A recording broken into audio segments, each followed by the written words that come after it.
আসসালামু আলাইকুম, কেমন আছেন সবাই? কিছুদিন ধরে time to time video upload দিতে পারছি না। একটু ব্যস্ততার মধ্যেও যাচ্ছে, আবার কারেন্টও থাকে না ঠিক মতো। আর ব্যস্ত তো থাকবোই না কেন, একজন মানুষ হয়ে 3টা ইউটিউব চ্যানেল চালাই, আবার ফেসবুক পেজ তো আছে। সব মিলে আর কি চ্যালেঞ্জিং একটা লাইফ লিড করছি। যাই হোক, ব্যাপার না, পরিশ্রমই সৌভাগ্যের চাবিকাঠি। না ভুল বললাম, সফলতার চাবিকাঠি হবে মনে হয়। তারপর ভাবলাম অনেকদিন থেকে আমার রান্না বান্না করা হয় না, ভাবিও ছিল না, সেই সুযোগে আর কি রান্না করতে গিয়েছিলাম। আমাদের লামের চিংড়ি মাছ অনেক পছন্দ, তো তাই ফ্রোজেন করে রেখে দিয়েছিল, ওখান থেকে 2টা নিয়ে রান্না করতে চলে আসলাম। চিংড়ি মাছের সব রেসিপিগুলোর মধ্যে বেস্ট হচ্ছে মালাইকারি, এটা সবারই পছন্দ, তাই ভাবলাম মালাইকারি করা যাক।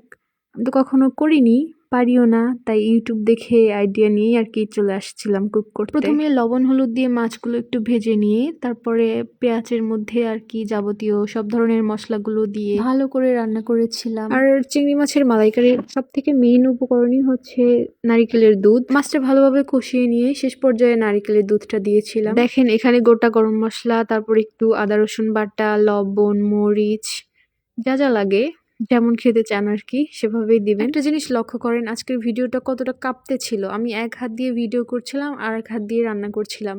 মাঝে মধ্যে লামকেও বলছিলাম এটা দাও ওটা দাও, ওর হাত দেখেও আপনারা চিনবেন। ও মশলা দিতে চাচ্ছিল, আমি বলছিলাম তুমি তো মশলার পরিমাণ বুঝবা না, তাই তুমি চিংড়ি মাছটা দাও। ওই তো চিংড়ি মাছ দিয়ে দিল। ওকে রান্না করতে দিলেও অনেক খুশি হয়। দেখেন কতটা লোভনীয় লাগছে এখনই। তারপর আমি লামকে বললাম তুমি দুধটা দাও। ওই এত আস্তে আস্তে ধরছিল সাবধানে যে পড়ে গেলে তো ফুবি মনে রাগ করবে। মাঝে মধ্যে একটু রান্না করতে দিতে হয়, কারণ এসব রান্না বান্না করে তো ওরাই বেশি মজা পায়। দেখেন দুধটা দেওয়ার পরে এত সুন্দর একটা কালার আসছিল, স্মেলটাও দারুণ বের হয়েছিল। ঝোলটা অনেকটাই শুকিয়ে এসেছিল, রান্না প্রায় শেষের দিকে, এখন নামিয়ে নিলাম। এরপর কিউট একটা মিনি মাটির প্লেটে সার্ভ করে দিব। ঝোলটা একেবারে শুকিয়ে গেছে, আর একটু রাখা উচিত ছিল। এটা করতেই অনেক সময় লেগে গিয়েছিল, ভাত রান্না করতে পারিনি। বাসায় রান্না করা ভাত নিয়ে গিয়ে একটু ভিডিও শুট করেছি। বুঝি না ভাই, আমার কি পাপ হবে আমি যে এত ভালো ভালো মজার মজার রান্না করে আপনাদের লোভ লাগিয়ে দিচ্ছি? কিছু করার নেই, মাফ করে দিন আমাকে। আমার এই মজার মজার রান্নার লোভেও যদি একটু আমার ভিডিওগুলো দেখেন। আসলে অনেক মজা হয়েছিল রান্নাটা। লাম খেয়ে বলছিল ফুপিমনি এখন থেকে চিংড়ির এই রেসিপিটাই করব।